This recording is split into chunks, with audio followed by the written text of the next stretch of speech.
Com a pandemia, temos repensado as formas de locomoção que utilizamos no dia a dia. O termo mobilidade urbana sustentável ganhou ainda mais força. A mobilidade sustentável seria, primeiramente, de plano, né? Diminuir essa chamada car dependency, dependência do automóvel, fazer com que as pessoas tivessem uma visão mais aberta para outras possibilidades, de maneira a economizar, não poluir, não sujar, não matar, não ferir. Mas como a pandemia deve afetar o espaço público? Então a cidade pós-pandemia, na minha opinião, vai ter uma pequena diminuição de uso do espaço público, basicamente por profissionais como nós, da economia do conhecimento, dos serviços avançados. A Política Nacional de Mobilidade Urbana, de 2012, definiu as prioridades de locomoção dentro das cidades. Em todo o Brasil, já existem iniciativas para diminuir o uso do carro. Um exemplo vem da cidade de Campo Grande, no Mato Grosso do Sul. Conversamos com os membros de um grupo que incentiva a utilização da bicicleta. A gente percebeu que aqui em Campo Grande as pessoas não conhecem onde ficam as ciclovias.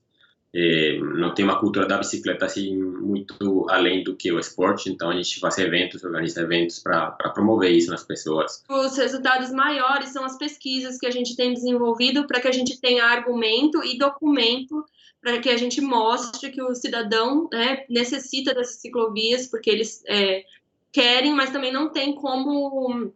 Não entendem as ferramentas de participação cidadã para cobrar. Em Recife, capital de Pernambuco, também existe uma organização que incentiva a cultura da bicicleta. A gente acredita que está havendo outro olhar para a bicicleta, né?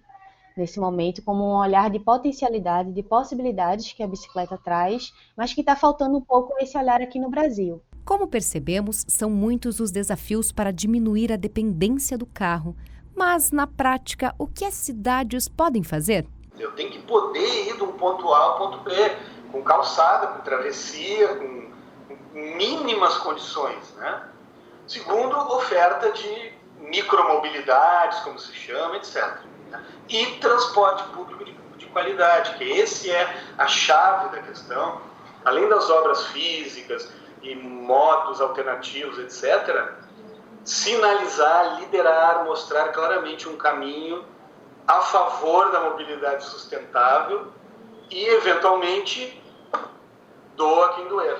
A pandemia tem mostrado que ainda há muito a ser feito pela mobilidade sustentável. Aqui em Curitiba, temos mais de 200 quilômetros de estruturas cicloviárias, número que deve ser duplicado nos próximos anos. Mas também temos bons exemplos que vêm do interior do Paraná. A cidade de Maringá está se adaptando a essa nova realidade. Quem tem os detalhes é a Camila Maciel. Oi, Fabiana, é isso mesmo. Aqui em Maringá são 40 quilômetros de ciclovias e outros 15 em fase de projeto. E o que a gente percebe na cidade, que tem cerca de 420 mil habitantes, é que realmente, cada vez mais, as pessoas têm aderido aos transportes alternativos. Basta ficar alguns minutos no centro da cidade para perceber que as ciclovias estão movimentadas. Na Avenida Horácio Racanello, no Novo Centro, tem jovens, adultos e idosos de bicicleta. Gente que está se exercitando, mas também a caminho do trabalho e dos afazeres do dia a dia. Segundo a Associação Brasileira do Setor de Bicicletas, as capitais do país somam pouco mais de 3.200 quilômetros de ciclovias, o que representa uma média inferior a 120 quilômetros por cidade. O número teve um aumento de 133% entre 2014 e 2018, mas ainda é insuficiente. Mesmo assim, o interesse da população tem crescido a cada dia e foi impulsionado pela pandemia do novo coronavírus. As vendas de bicicletas registraram um aumento de 118% entre junho e julho, na comparação com o mesmo período do ano passado. Para dar conta da demanda, essa fábrica que fica em Sarandi está dobrando a produção e deve atingir a marca de 36 mil unidades por mês, que são comercializadas em todo o país. Estávamos crescendo 20% ao ano, né, aproximadamente, e para esse ano a gente estava se planejando para dobrar a nossa capacidade produtiva. E a pandemia acabou vindo um pouco antes com essa demanda, todo mundo querendo um transporte mais seguro, mais rápido, né, e também um lazer que o pessoal está utilizando nesse momento. Nós tivemos que acelerar esse crescimento para a gente conseguir dar conta de todos os pedidos. Com o aumento da procura, a fábrica precisou reforçar o quadro de colaboradores. Eram 190, agora são 300. Um aumento de quase 60% durante a pandemia. Mesmo com mais gente trabalhando, as vendas para este ano já foram encerradas. Novos pedidos serão aceitos somente a partir de 2021. Além das bikes, outras alternativas têm ganhado espaço, como os veículos elétricos.